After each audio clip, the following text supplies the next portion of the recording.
Okay, so here's what we're gonna do. I've got a laundry list for you. Well, I'm here to answer your laundry list, so bring all the questions you have. We'll take care of all of them. So keep in mind, this is obviously the first Twitch stream we're doing, so I'm going to have to adjust a few things on the fly a little bit, one of which is going to be the size of the chat box, because it's already too small, I can tell. Save that. All right, Dane, let's see what you have here. So my questions: how do I get the switch into the Unleashed space? Right now I connect to the master AP with the Unleashed username, password. How do I set up Smart Zone? Where would Smart Zone launch from? Best settings for the APs. There are a ton of options, you're right. AP security. How do I ensure my Wi-Fi is set with the best overall security on the SSID? Not entirely clear now. Other settings like channel optimization that I should be mindful of. You are in the right place, my friend. We're going to cover all of that. So I'm going to cover all that for you. I'm going to have to do a couple things before we get there. Hey, Nuno, good to see you. I will have to do a couple things first. So what I did was I had to reset my access points. And Dane, just to give you a quick tidbit of information, Smart Zone is not going to take part here at all. So if you have 510s, you can get those upgraded to 200.9. We'll get those running. You'll be set to go. Oh, look, Nightbot just woke up. We'll get you on the latest software. You can manage your switch within Unleashed. It takes a little bit to get it done. You may have to do a factory reset. I don't know how much you've configured. Oh, you're running 200.9 now. Okay, perfect. So getting your ICX managed by Unleashed can be a little bit of a challenge. So if you haven't configured anything on it, it's pretty easy. If you have, there's some things we need to look at. Do you happen to know what version of software is running on your ICX 7150? Because if you do, we can fix that all day long.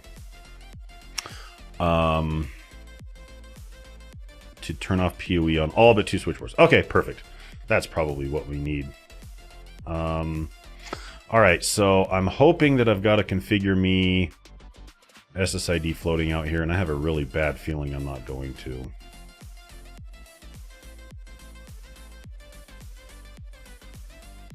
Might be this one.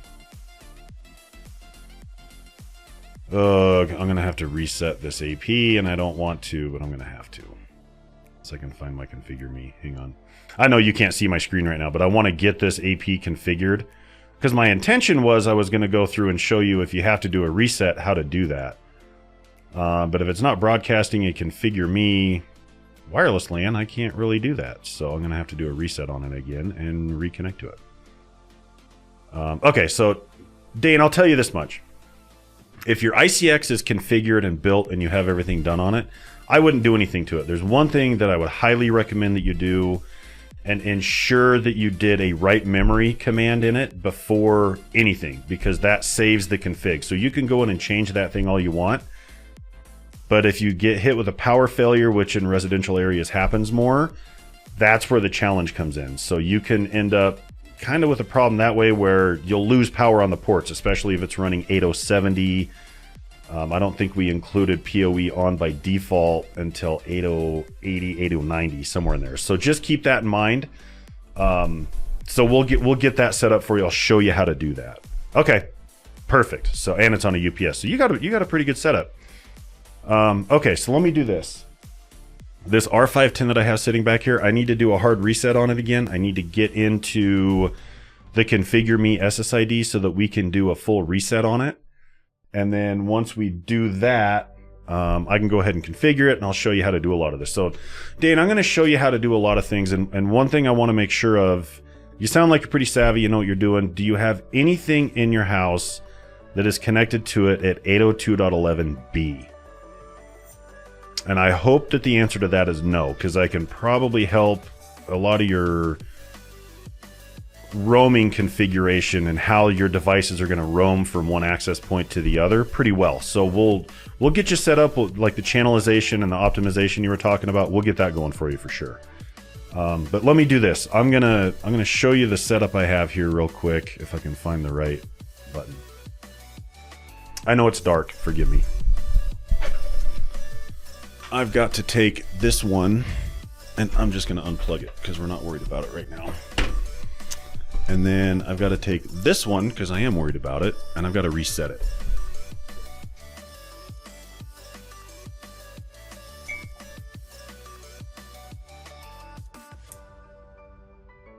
Yeah, Dane, it's not that easy to figure out. I guess the best way to ask that question is, how much gear do you have in your house, wireless gear, that's really old?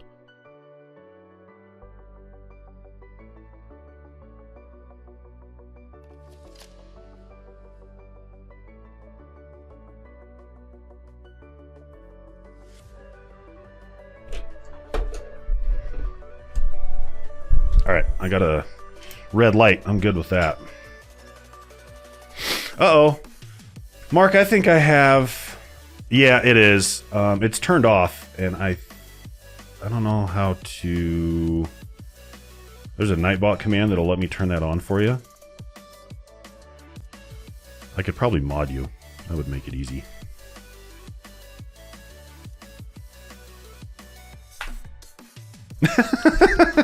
Hey, I know you better than that. There's some drama in there somewhere. I'm just kidding.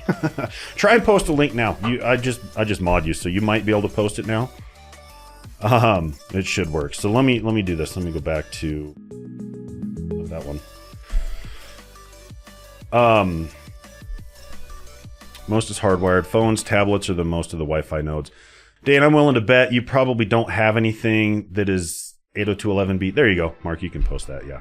And that's the thing I wanted to talk about. I think I got a little bit excited when we started because I'm really excited about this. The forums, and Dane, I think you came from there, right? I think I might have responded to your question on there. It's an excellent place to go because I not only pay attention to it, I get an email if you guys post in there, especially in the Ruckus at Home section. Yep, that was you. And I try to pay attention to that because Twitch is what I really want to use for the homeowners. Small to medium business, Unleashed, things like that. So I pay pretty close attention to it, but all of our support staff, all of our internal folks, they pay attention to it as well. So if you do have questions, you can't find the answer, that's the absolute place to go. Otherwise, Thursdays, this is where to go. And as you can see, Mark's here. He's going to help you out. I'll help you out. There's plenty of people on here that are willing to help you out. So that's why we're doing this. We want you to get all the information you can. Okay. Let's hope. Come on, give me a configure me. Don't be that way. Because if it doesn't give me a configure me, I'm going to have to do this another really, really difficult way that I don't want to have to do. There it is. All right. I just need to configure this access point real quick because this is FCD0. Yep, it's the right AP. So once I get connected to it, I'll put a quick config on it. I'll show you just kind of how I would do it at home. I run Unleashed at home, so I'm eating our own dog food, I guess, as you could put it. And so this takes a minute. Doing this initial config piece does take a minute. Okay, perfect. So let's do this.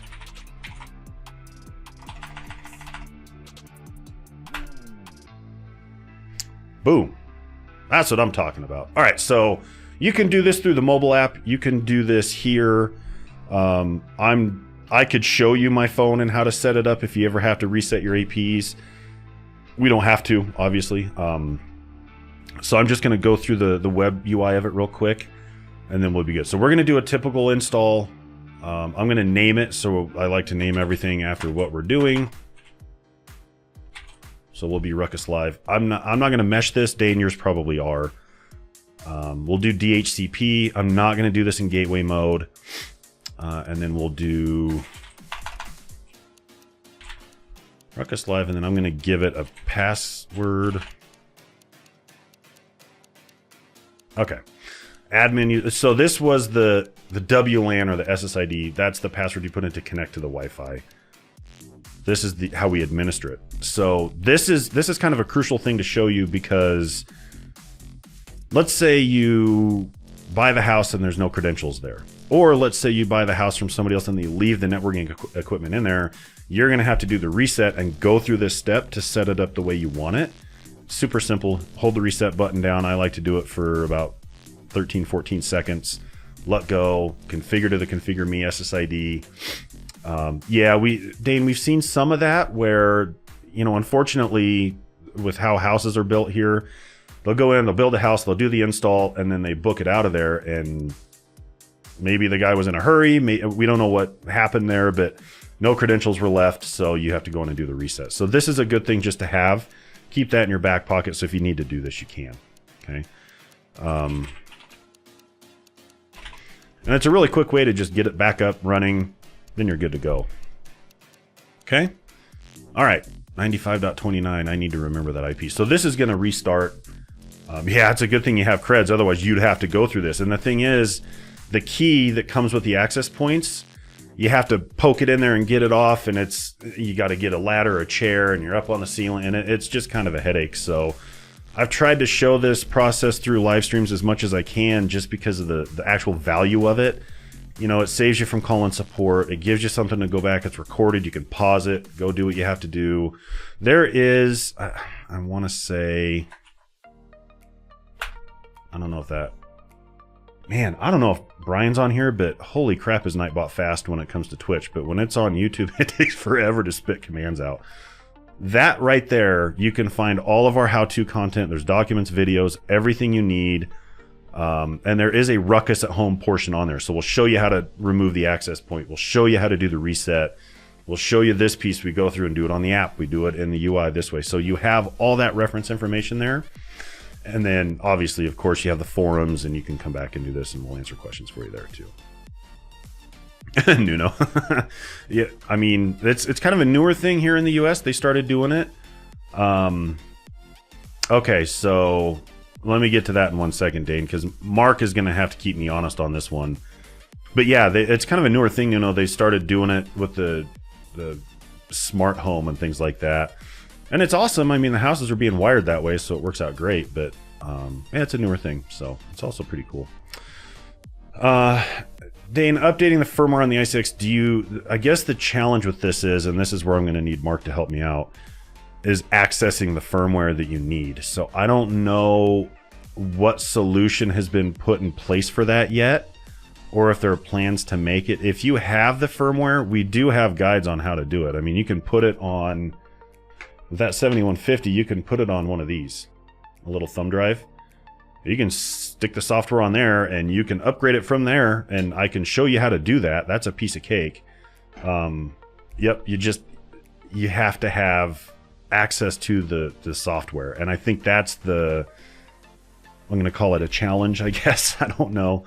I've inquired about it before. I don't know if anything has been brought to fruition over it, so that's something I'll probably have to get you info on. Now, keep in mind what you're doing with that switch. It's basically just forwarding frames. It's not doing anything super fancy. Do you need to upgrade it? Man, probably not, honestly. I mean, if it's running 8070, it's probably running one of two softwares, 8061 or 8070. 8090 is, I think, our target path, what support recommends in terms of what to run. Yeah, there is. Oh, so there's a document right there. And since we're looking at it, let me just pull it up and see what it says. See, that's why I love Mark. He's the best.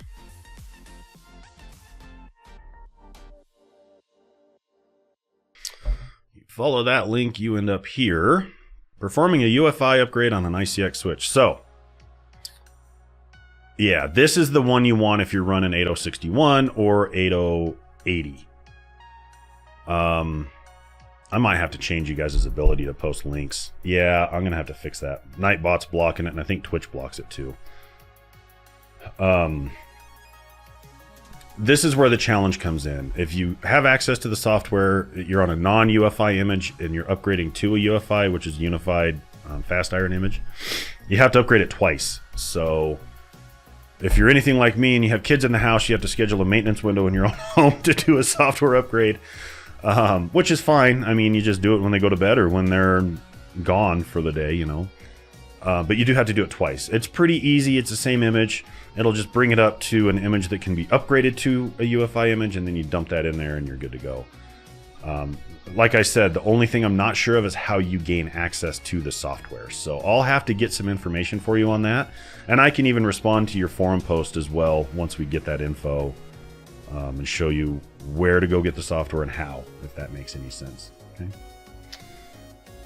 All right, let's see if this bad boy connected. So let me see if I can get on my Ruckus Live. It didn't connect me to it, so. Yo, look at that. Yeah, sure. I'm the only one on there.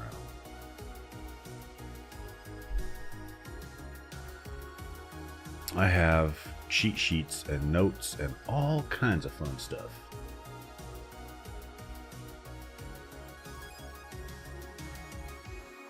And you can't, through here, you can send private messages, Dane. So if you want to send a private message to Mark with that, that might help him out a little bit. All right, let's see if I can get to this bad boy. Woohoo!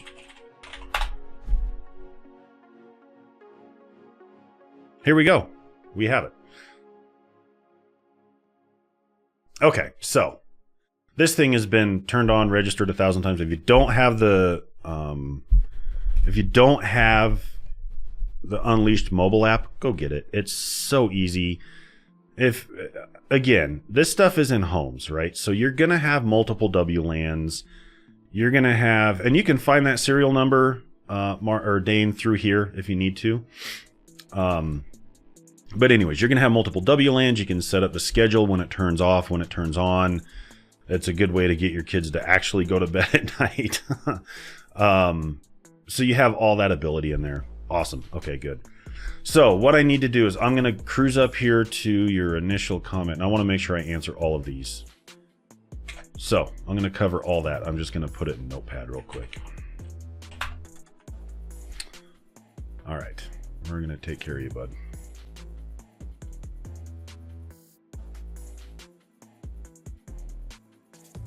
Okay, best settings for APs.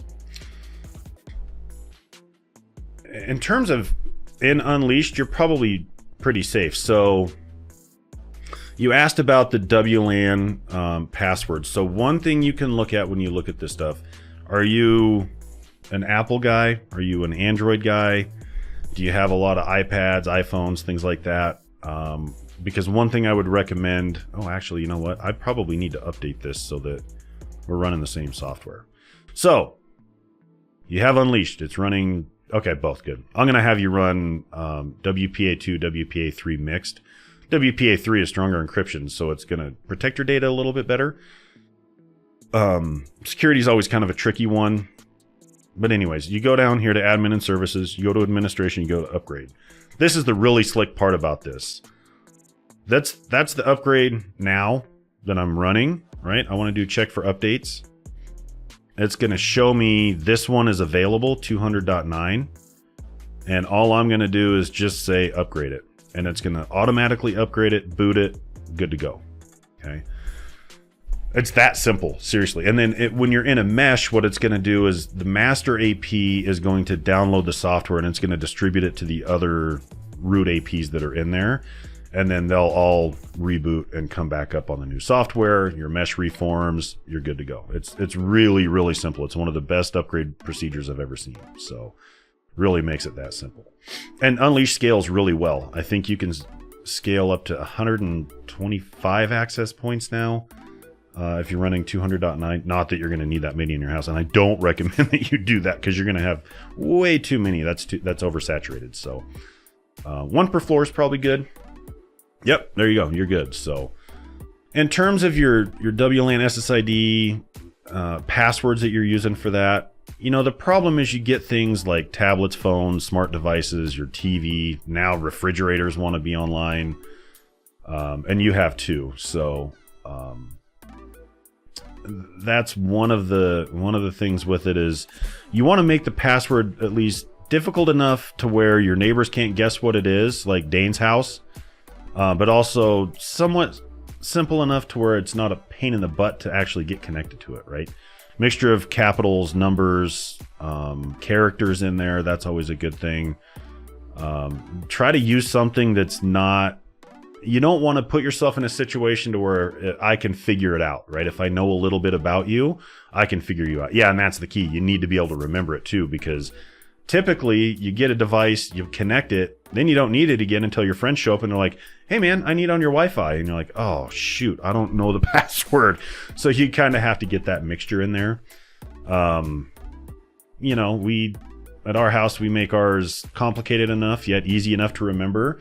The kids can have friends over. They can give them the password. They know it. I could create a guest network. I'll show you how to do that.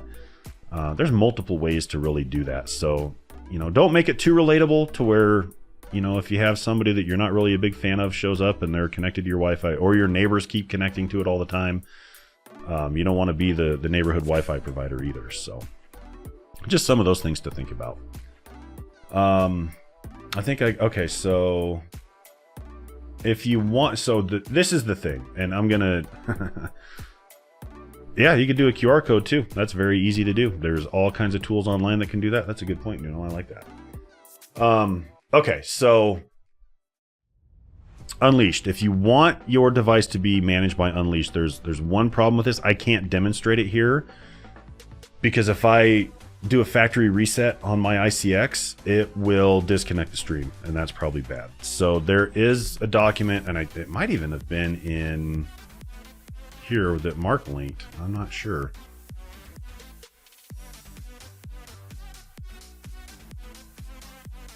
It's not in here. I'm going to make a note that we need to add this in here. But if you just Google Ruckus Unleashed, right there, you need to be running at least 8090 or later. This is running 91, so you can tell 8091. But all you have to do is do erase system factory default. This will completely erase your ICX. So it'll erase it completely. Once you go through and do this, then you just have to go into Unleashed and it'll pick it up. You're gonna, this whole document right here, I'm gonna put it in here. This is for 200.8. It's the same. It doesn't matter. So that's that document. You can go reference it. Then you just add it into Unleashed and it's there. Now, you can't, in 200.9, you can't fully manage the device in Unleashed. You can see port stats, you can see if it's up or down, you can get some different statistics out of it, but you can't do a full-on management. And what I'll do next week is I've got a spare 7150.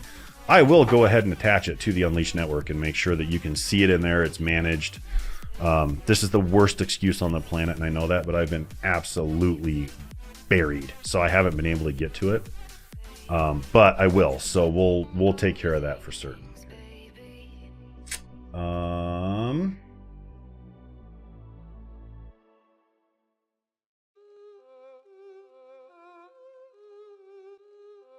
Little tweaks all along the way. Sorry, chat was a little too gray, so I wanted to brighten that up so we could see it. Yeah. Okay. So let me get back to your other questions. So that document will get you that part. Now, when you connect to the Unleashed network in a mesh, or am I going to have to do the USB CLI?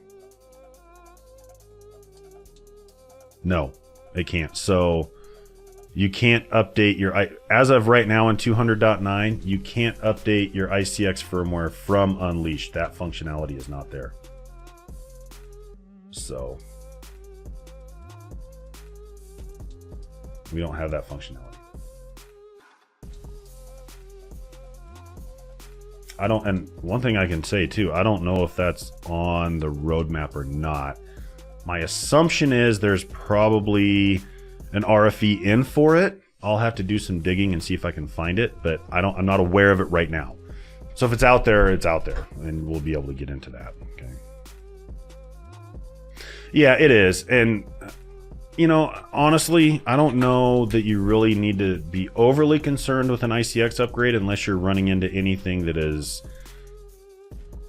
physically impeding your ability to utilize it, right? So like I said, it's mainly just forwarding frames. It's connecting everything together. They switch and route traffic extremely well. Defects that you're going to run into in this environment are minimal at best. I mean, I don't even know of any existing defects out there in the software you're running. that would cause problems for you. It provides power and it provides layer 2 forwarding. That's really about it. I mean, I'm not trying to undersell it. Yeah, I was super excited when I heard about that. So, and the funny thing is, we're getting ready to move into a neighborhood that has Lennar homes, and I'm trying to figure out if I even need to volunteer myself that I know this stuff. So, but yeah, I get it, because I like to run, you know, good, solid versions of software. You probably already are, to be honest with you. I will check and see if there's an RFE out there for that, though. I'd be curious to see if we're going to open up that ability to update it. So, okay. I answered your question about Smart Zone. So yeah, you're not going to do anything with Smart Zone. That's an entirely different application. That's something that's more at an enterprise scale. So that's where you have, so to give you an idea, we license Smart Zone for 10,000 plus access points. So Smart Zone's a little overkill for a home, just so you know. But if you're interested in Smart Zone, that's the live stream that we're covering on Wednesdays right now on YouTube. We do that at 10 a.m. Pacific. So if you're interested in it, pop in. You can see how that thing works for sure. VLANs for my IoT crap was my biggest interest with IoT. Yeah. So if you're anything like me, you're probably going to start looking into things like pfSense, because you're going to want to firewall that stuff off. Everything in my house that has a connection that is an IoT device, we have Alexa, which terrifies me, but we have Alexa, and it's in my IoT VLAN, and it's firewalled off in a DMZ, so it cannot access anything internal. My television, which is a smart TV, it's DMZ'd off in my IoT VLAN. You can't talk to anything internal. I had to do some MDNS stuff in there because I wanted to make sure that, you know, my devices could connect to Plex, but outside of that, everything else, it's walled off. My security system, I have a camera and a doorbell camera, they're walled off. They live in DMZ land so that they can't connect to anything internally, which is perfect. That's exactly how I want it. Okay, best settings for the APs. There is a huge number of options. So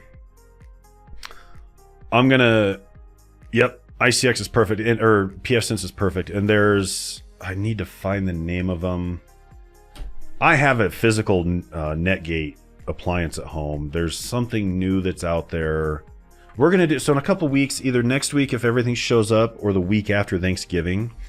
I have a Nook coming, and I'm gonna do an unbox of it here and set it up and get everything running, just so we can do it here on the stream. Because if you're gonna do something like that, that might be something of interest to you, because it is a home application and home use. I'm gonna do that here. So I'll get the Nook out, I'll install the M2 drive, I'll install the RAM, we'll get it connected, we'll get ESXi running on it, and I'll show you within a data store how to pull ISOs into it. You know, we'll get pfSense running, I'll install Smart Zone on it because I need it for the other streams. I'll probably install Windows Server 2012, things like that. Yeah, the Pi-hole might, I mean, it really depends on what you're doing with it, but with that Nook, there is an image. There's a VM image out there of pfSense, so it's kind of like a firewall on a stick, but you can get it working to where pfSense is sitting there, and it's your firewall on that Nook, and then you can wall everything off the way you want. It's really a slick application. In fact, I even got my neighbor talked into it, and he's running it now because the main thing he wanted was PF Blocker. And PF Blocker, if you haven't used that, is awesome. If you have kids, it's perfect because it runs a filter. If they try to go somewhere on the internet where they shouldn't be, they get an automatic DNS redirect, and it just returns 1 pixel back to their screen, and that's it. So you keep it isolated to that WLAN, that VLAN. They're segmented off. They can't get to things they shouldn't be getting to. It also helps with malware, viruses, things like that. So I need to get that set back up because my son's actually accidentally downloaded one. So that was a fun night. But yeah, that kind of stuff. So I'm going to do that on here as well because I think it plays really well into this environment. Okay. Best settings for APs. So the biggest challenge that we have with access points, and there are some folks in support that I had pretty long conversations with about this. There are things that you need to understand with how this stuff works to really get it working correctly, okay? Roaming is the biggest one. What roaming is, and the thing with it is access points don't decide when a client roams. A client does. And it does that based off of a number of options. So there is roaming options within the Unleashed UI that you can use. don't recommend starting there. I recommend starting with where we're going to go. We do what's called, well, we do it.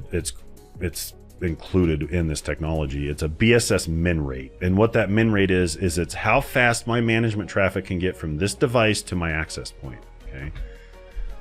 Out of the box default, it's pretty low. I think it's 5.5 megabits per second. Okay. So what that means is if you're upstairs and you're on your phone and you're streaming Netflix, okay, and you turn around and you walk downstairs and you're still streaming Netflix, but maybe it's not the best connection or maybe it's not connected right, you're probably still connected to the access point upstairs. And the reason you are is because that BSS min rate says, I just have to be able to get traffic from this device to that access point at 5.5 megabits per second. Well, I can do that, no problem, right? Well, the problem is that might not be the best connection that I really want to see, right?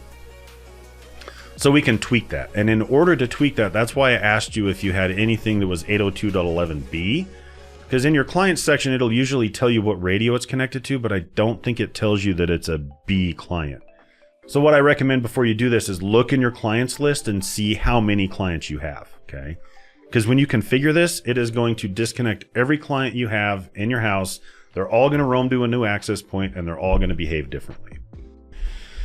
So what we're going to do is we're going to tell the access points that their clients have to be connected at a better connection rate to that access point. And if it dips below that, it has to roam to another AP.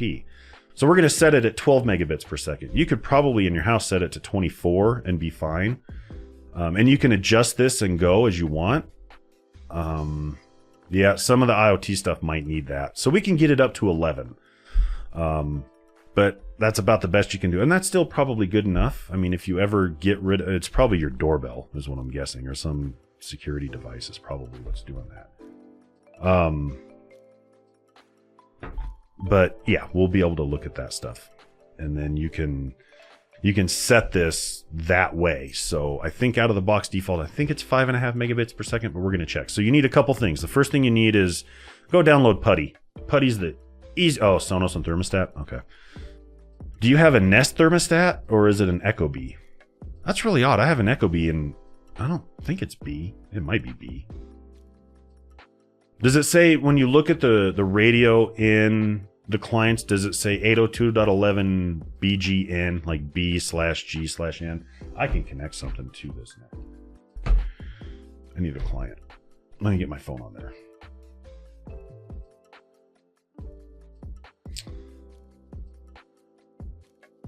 Oh, it's a Honeywell? Okay. Yeah, it could be B then. I'm going to connect my phone to this real fast just so that we have a client on here.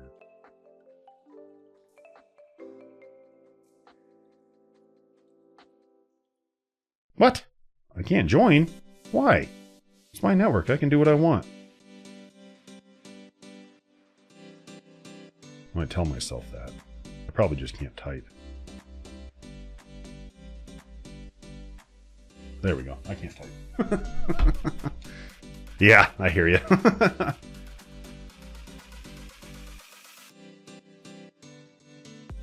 Okay. So you can see that I have Putty up. Perfect. Okay. Now you see that I have a client on here. It'll tell you radio 802.11c. I'm probably A or C. So the first thing I would do is in your WLAN, in your network in here, go to Wi-Fi networks, go to your network and then edit. And I would do this WPA2, WPA3 mixed. That means that devices that support WPA3 and have better encryption will immediately flip over to that. Oh, it has to match. Hang on. This is just the same as my pre-shared key. That's all I'm setting it up as. So my client will probably flip over to WPA3 immediately. I disconnected it. Come on. Wakey wakey. Oh, it did. It hopped off of that network. How are you going to hop off that network and go to an access point that's 20 feet that way and not the one that's 2 feet that way? That makes zero sense. Way to go, Apple. Yeah, the thermostat you're going to care about. I get that. All right, let's see if it shows up here. Yeah, there we go. So it authorized it. It went to 802.11. Oh, that's my watch. AC immediately. And it should say WPA3. So it hopped to PA3 immediately as soon as I did that. So that's the first thing I would do. That's going to help those devices stay connected a little bit better. Okay. Second thing I'm going to do is I'm going to go in here, and if you need this, you need to go to admin and services and IP settings. It'll tell you what IP address it has. So it's probably pulling a dynamic address from whatever you're using for DHCP. In this case, it's probably your cable or DSL modem is what's doing that. Okay. But you need this IP address, 95.29. And I'm going to go ahead and SSH to it. Log in the same way. It wants the username twice, just so you know. And then you type enable. Okay, now we're enabled, so we can... This is like God mode. We're root on the device. We can do whatever we want to it. And I'm going to increase this font so you can see it.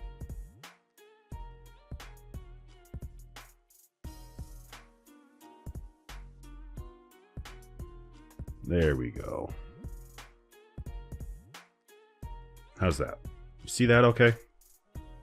Yeah, looks way better. Okay. So, this is what we're going to do. We're going to do AP mode first. Okay. We're going to do get WLAN list. Okay. Keep in mind, this is not only case sensitive, but you're going to see your WLAN in there twice, assuming it's configured pretty much out of the box default. It does that because it's broadcasting on 2.4 gigahertz and it's also broadcasting at 5 gigahertz. So it's both of those being broadcast. Whatever the client capabilities are, it will then connect to the appropriate radio, I guess is the best way to put it. Okay. So then we see that. We'll just do quit. And now I'm going to do show WLAN.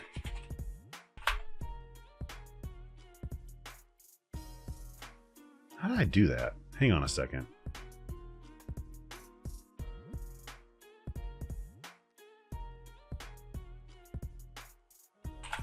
Can't do it there.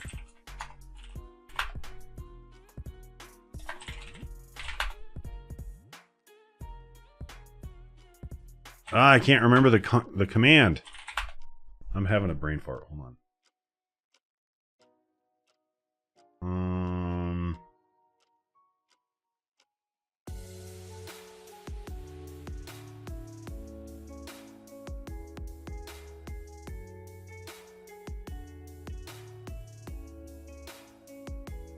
Darn it.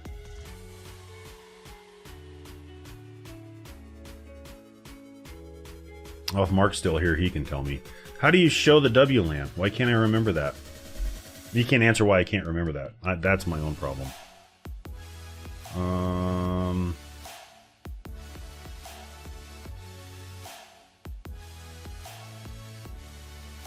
I want to show what this min rate is right now so that we know. Yeah, I can't remember if I have to be in. Maybe it's get. No.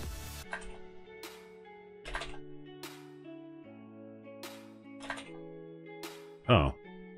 Name. I got it. I knew I'd get there somehow. I'll just question mark my way through life.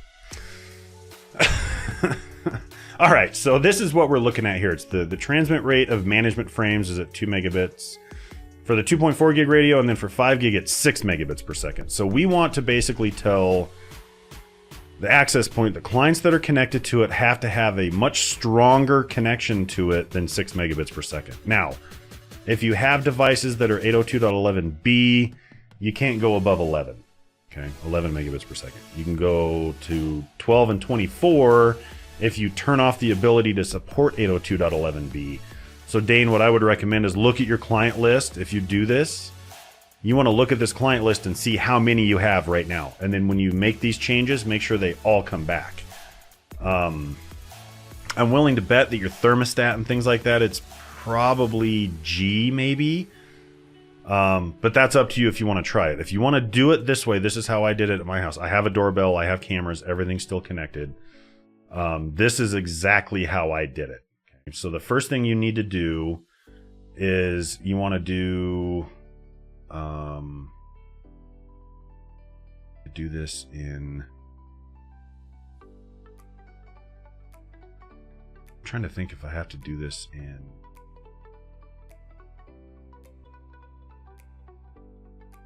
Nope, I don't think I do. Okay, so this is what we're going to do. We're going to do config.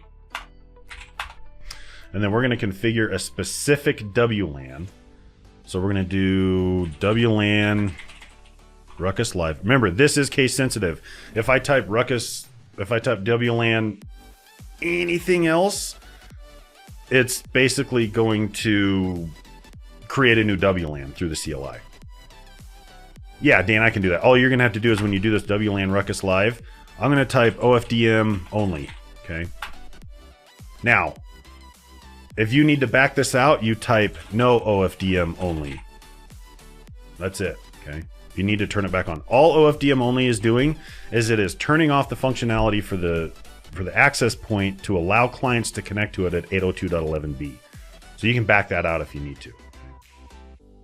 Okay, so we have that done. Now what we're going to do is do BSS min rate. I think it's 12. Will it take that? Yeah, it will. Okay, so once we're done with that, we type exit, quit. Now I'm going to do show WLAN name Ruckus Live. See, our BSS min rate is now 12 megabits per second. 12 and 12. Okay, so that means right now what happened is all my clients dropped and they are roaming to new access points to make sure that they're connected to the access point that they have the strongest connection to, and they will roam accordingly. Okay, so you can go in and turn on fast roam and do all these things. That is the last step that support will take when they're dealing with roaming issues. No need to reboot. Nope, as soon as you do this, it'll pick it up, boom, you're done. That's it. Okay. Now, if you need to do this, in fact, Dan, I'll do you one better. If you need to do this in a way where you have to do, you do have 802.11b devices, then what you would do is WLAN Ruckus. Oh, we're going to do no OFDM only.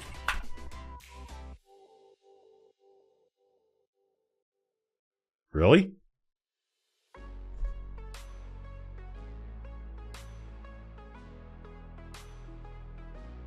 Oh, duh. You have to be in the WLAN. No OFDM only. Okay. Then we're going to do BSS min rate of 11. Oh. I wonder if it'll take 12.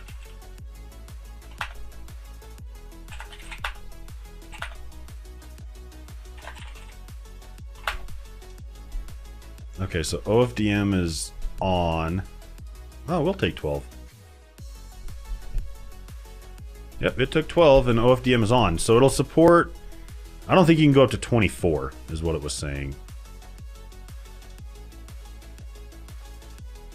1.2, 5.5, 12.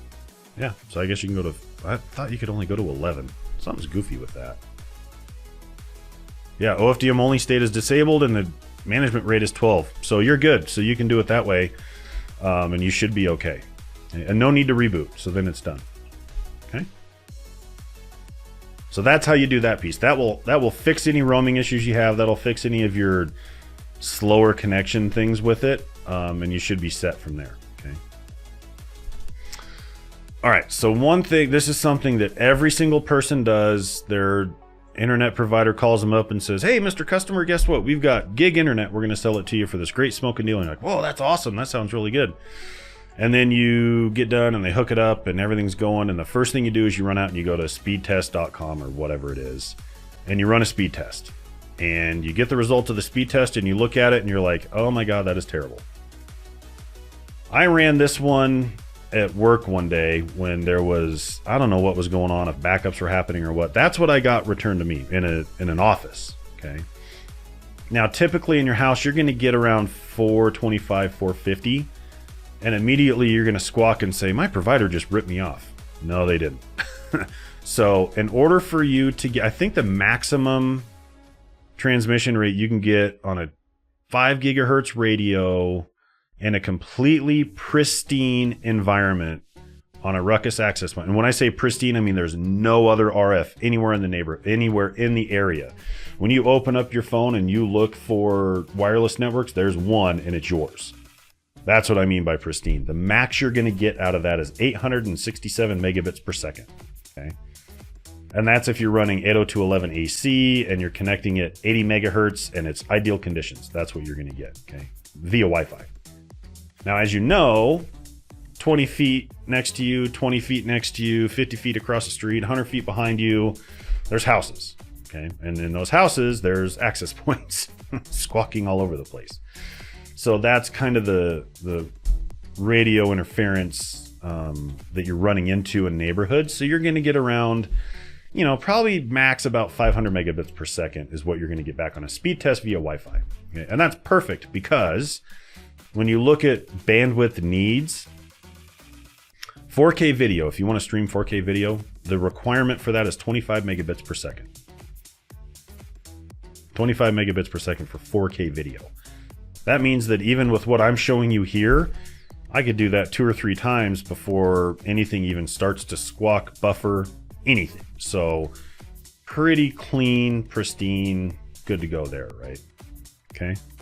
So just keep that stuff in mind. I mean, they're going to tell you that you're not going to get that speed, especially if it's a cable modem, it's a shared medium. You're going to have other people using the same pipe. There's a whole mess that goes into it. Now, the one thing I will tell you is if you do want to clean up the RF or the Wi-Fi noise within your house, you want to turn off Wi-Fi on your provider's modem or router, whatever they sold you. So it's broadcasting one.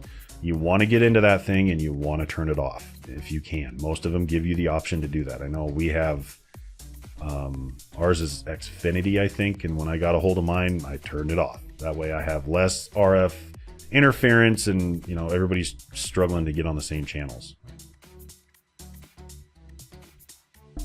Now, the other thing is if you get an analyzer out and you look at the, using an Aris modem and Edge Router 4. Yeah, there you go. So you're good to go. You don't have any extra noise in there.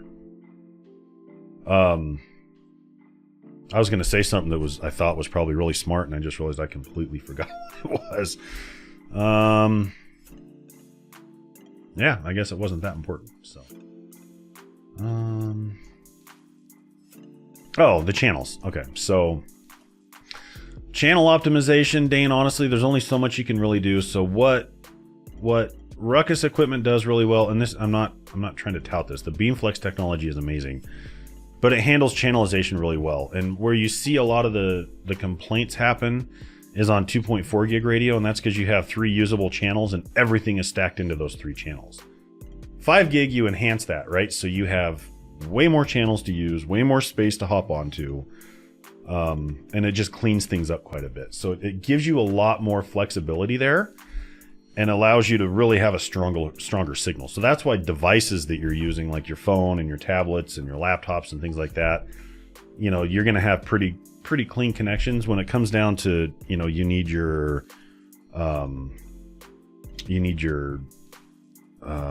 security cameras and things online. The frame rates on those cameras are next to terrible anyways, as long as they're connected and can get that information back, so that if somebody does show up and try to steal something, at least you have that captured.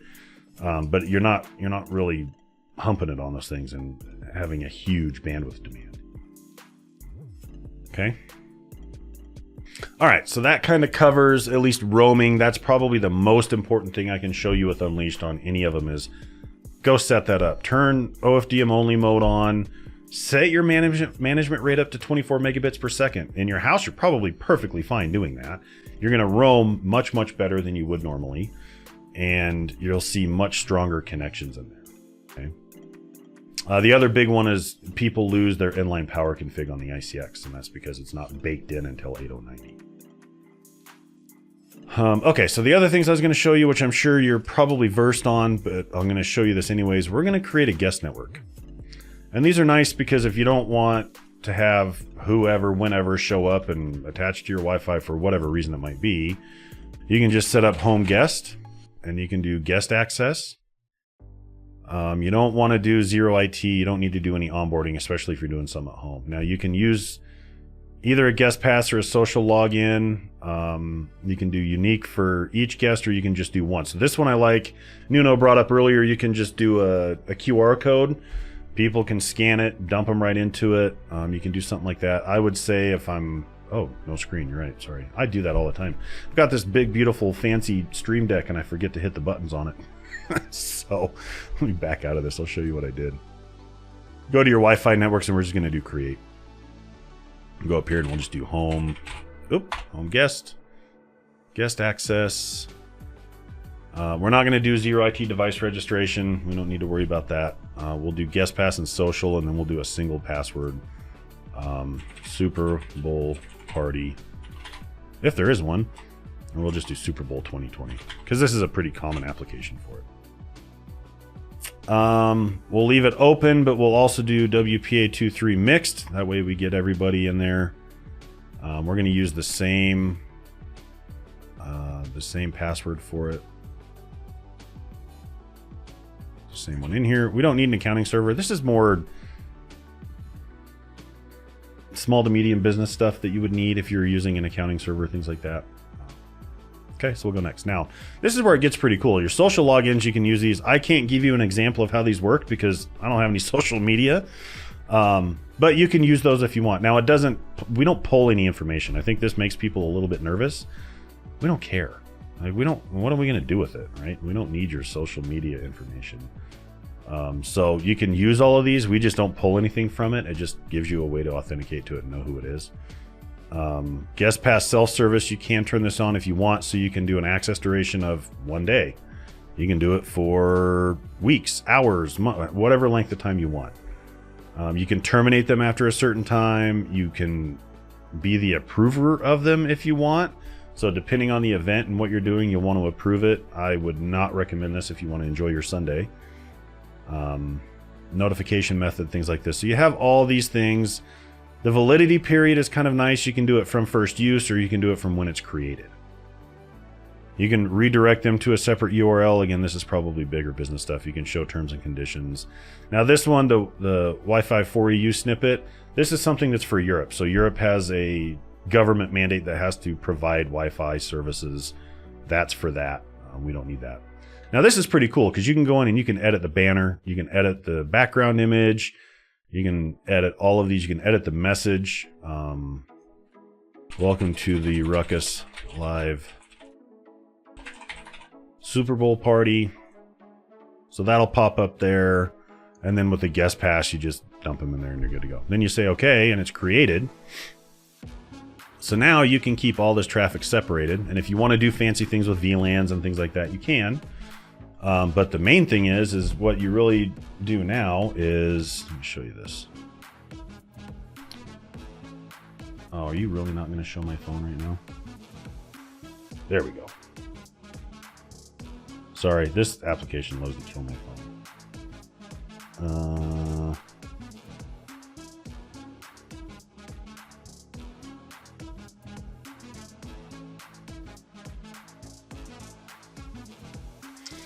Not unless you VLAN it, Dane. So you would have to create a VLAN specifically for your guest network, but you could. I mean, if it was something that you wanted to do, you absolutely could do that. Yes. Okay. You would need something like you would have to build your VLANs, and you would need something like pfSense or a DHCP server that could serve IP addresses across those different VLANs, but you could do it. Absolutely. Yep. All right, let's connect this bad boy to the guest network, and I'll show you how it works. So what did I call it? Home guest. See, I create so many WLANs every day. I can't even remember what I name them. There it is, home guest. Okay, so it was Super Bowl 2020.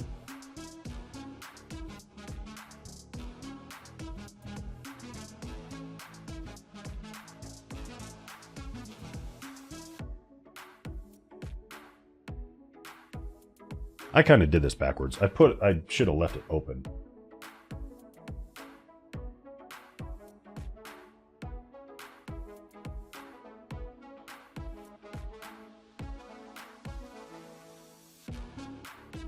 There we go. Successful. So now we're on the guest network. And then after a day, this will disconnect us, right? We won't be able to connect to it again until you go in and turn it back on. So you can do it that way. Makes it super simple. Let me go to Safari. Yeah, it works. You can pull up Google. So you can go to Brian's favorite site, the Apple site. Okay, so then you get that going. Now the other cool thing about this is, hey look, I used my Stream Deck. I'm getting better at this. Wi-Fi network. So we're gonna create one for, yeah, and oh, that's a good point. So you can limit their bandwidth as well. So if you go into home guest, you go to edit. I should have done this when I set it up. Where did you, here we go. Rate limit. So per station rate limiting, you can set this wherever you want it to be in here. You know, your uplink is always going to be pretty small, but you can always go in here and say, all right, download. I don't want you downloading every single movie on the planet from Netflix before you get on the plane. So we'll limit you to 20 megas a second. Okay. You do that per client, it's going to be limited, then you're good to go. Okay. Now the other cool thing is, nope, not at all. Not one bit. It doesn't affect it at all. It's made for it, so it can take it all day long. Okay. And you just say okay and you're done. But yeah, no stress. This stuff is intended to do that kind of thing, so it won't hurt it one bit. All right, now it's time to mess with the kids. They mess with us, we mess back. So we're going to create another WLAN. And we're going to call it kids. Why not? Okay, we'll do the same thing. Mixed. We'll give it a password. We'll do it kids 2020. Don't use my example for passwords because they're terrible. Okay. And we're going to go to show advanced options. So what we're going to do is we're actually going to do a schedule. And we're going to say specific. And let's say you have teenagers, so they go to bed a little bit later. So Sunday, we're going to leave this thing on until 10:30 at night. Let's say bedtime is 10:30. Oh, we don't want it on there, though. Now, one thing I will say, you can do this in the mobile app. Everything I'm doing, you can do in the mobile app. If you have fat fingers like myself, this becomes a little bit more difficult because you have to kind of move your finger up and down through the thing to get it set up. I prefer to do it this way, but you can do it either. So if you need to build this out, you can. So here we'll do the same thing on Sunday. Or on Monday, we're gonna say 6 a.m. to 10:30. Tuesday, same thing. Oops. Thursday, same thing. And then we'll spoil them on Friday. They can stay up until midnight, or maybe they stay up until 1. Who knows? And we'll do the same thing here Saturday, and we'll give them until 1 o'clock on Saturday. Okay? So we built their schedule. So what's going to happen is that WLAN is going to just flat turn off at night. So 10:30 p.m., see you later. Done. You say okay, you're good to go. You can also limit their bandwidth if you need to. I don't do this at home just because, Dane, like you said, you have 200 download. If they're streaming YouTube or Netflix, they're really not going to peg that thing. So radio control, this is where you can enable this WLAN on all radios, 2.4 gig only, 5 gig only. Sometimes that comes into play if you're doing some testing. Nope, you don't get a pop-up or anything, Mark. It just shuts off. So the challenge that I've ran into with this is it works great for iPads. It works great for Xboxes. It works great for smart TVs. It works terribly for smartphones because what does it do? It dumps off the Wi-Fi and now you're on an LTE network. So they still have access. If you get to the point with pfSense where you start doing some things, you can actually toy around with firewall rules that will just dump a deny any in there at a certain point and turn it off. And then they're like, and it won't disconnect from the Wi-Fi because it still has a great connection, but it won't get any traffic in or out. So you can toy around with some firewall stuff to do there if you get to that point. A buddy of mine did that and it was awesome. I had such a good time laughing when he did that to his children. But you'd have to do something like that to make sure that they don't dump off back onto the LTE network. But typically, I mean, our kids are great. We tell them bedtime's 10:30, it's 10:30. We don't have a problem with it. So, but just so you know, that's one of the challenges with that. Okay. Other than that, it works great. I mean, you don't get a warning. It just shuts off and like, oh, it's 10:30. It's time for bed. And they'll know. I mean, the first week, it'll be kind of shell-shocking for them, but after that, you're fine. Let's see.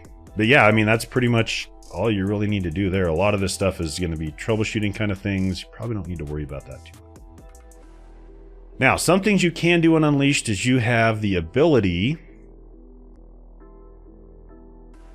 to do some application recognition control, which you can turn this on. It will show you what traffic is there. So it'll be a little bit confusing at first because there's so many services behind things that are connected to, like FBCDN, and YouTube pops up as Google, and you have a lot of different things in there. But Netflix is going to show Netflix. So if your house is anything like mine, you're going to get this giant pie chart, and it's going to be 85% Netflix, at least at night. During the day, it's probably 85% WebEx. So, so you can do that there as well. You can also build application policies in here where you can go in and create one. We're going to say block.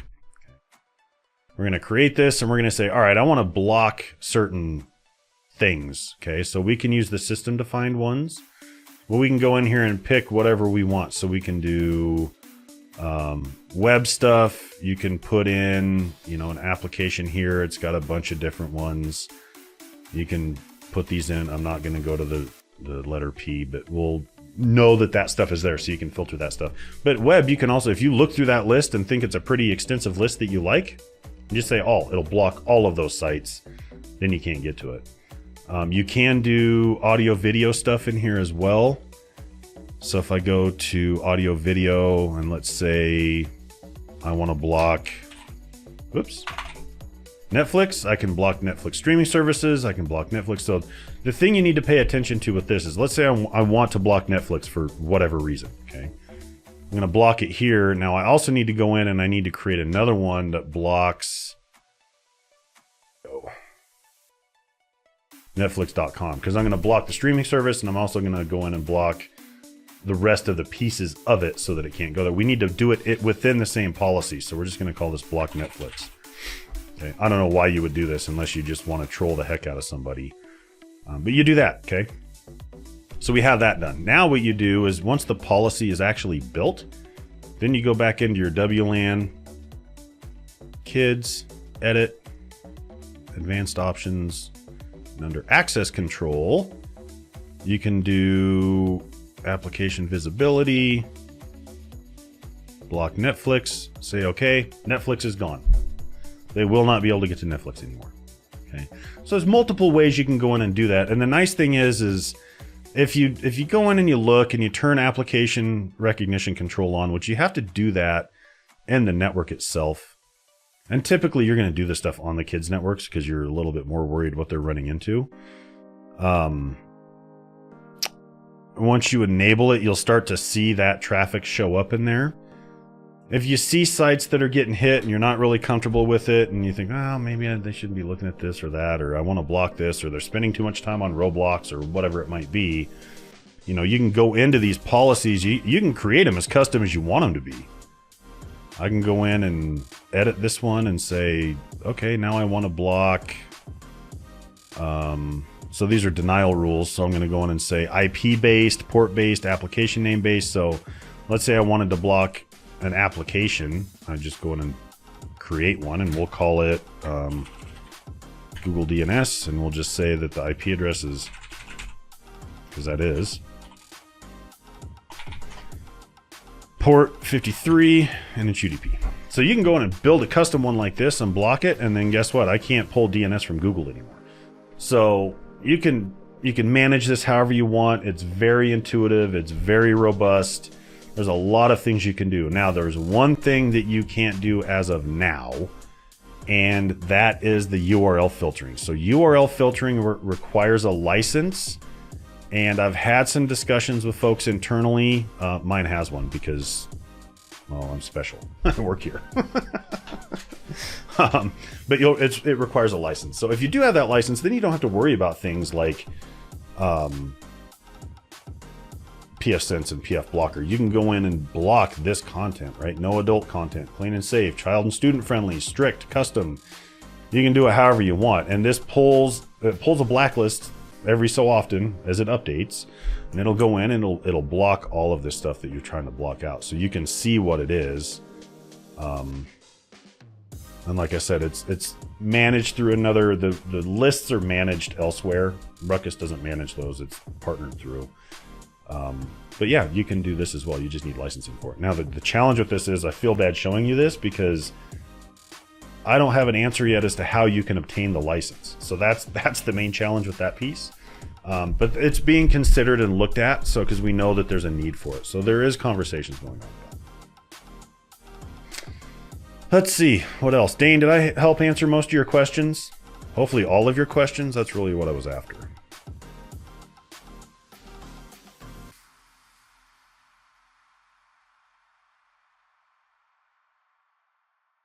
I'm going to say silence is golden. Either that or you're typing something up. Oh, perfect. Yep is the answer I was looking for. Awesome.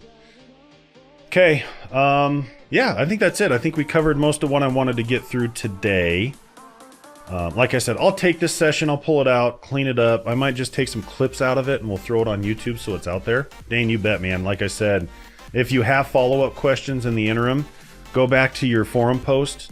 Put something up there. We'll absolutely get back with that and answer it. We do stream live on YouTube every Wednesday at 11 Mountain. Brian Stewart right now is doing a live stream on Fridays on YouTube at 11 Mountain, and that is covering routing and switching protocols. So if you want to get a little bit more in depth with how, device to device communication is happening and, the way different protocols work and what's happening just with this networking gear in general, I highly recommend you watch that. Brian is an amazing instructor. He is very well versed. He is very engaging. He does a fantastic job. So if you do get a chance Friday, pop in, grab YouTube, grab that live stream. He does a phenomenal job. It's really, really fun to watch. But yeah, as we go through, we'll do more and more with this stuff. Like I said, we'll get some devices pulled in. There's some different kind of tweaks you have to do with things like Apple TV, Sonos, things like that. You really want that stuff to work well. And as I get closer to the point to where I can actually go out and get those things bought, because anyways, I'll get that done. We'll go from there. Okay. All right. Thanks everybody. It was great having you, and we'll see you here again next Thursday.